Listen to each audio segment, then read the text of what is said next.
Oh my God, where is the media world headed?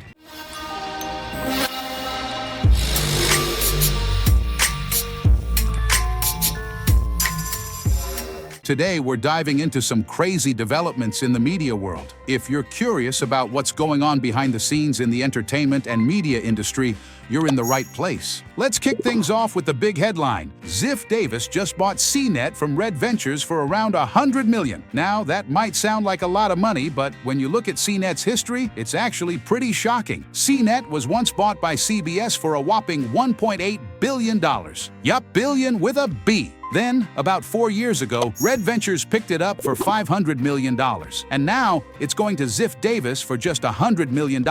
This massive drop in value really highlights the tough times the media industry is facing. For those of you who aren't familiar, CNet has been a go-to source for tech news for years. Now it's joining other tech sites like Mashable, PC Mag, and Lifehacker under the Ziff Davis umbrella. But here's the kicker. We don't really know what's going to happen to the CNet staff. That's a big question mark right now, and if you were in their shoes, I'm sure you'd be pretty nervous too. Moving on to our second big story. Two major publications in the TV industry, Broadcasting Cable and Multichannel News, are shutting down. These mags have been around for ages, especially Broadcasting Cable, which started way back in 1931 as Broadcasting Magazine. They were like Bibles for the TV and cable industry, guiding professionals and reporting on the big stories. But now, the owner, Future PLC, says they're closing up shop because of the rapid transformation of the industry. It's kind of the end of an era, right? But all is not lost. Broadcasting and Cable Hall of Fame is sticking around, and Future PLC plans to launch a new Smart Brief newsletter and a website called nexttv.com in October. What these new ventures will look like, though, is anyone's guess. It's clear, though, that the media world is shifting in a big way. And last but definitely not least, we've got news from Axios. This digital news brand has been one of the success stories in recent years, but even they're feeling the heat. Axios is laying off 50 employees,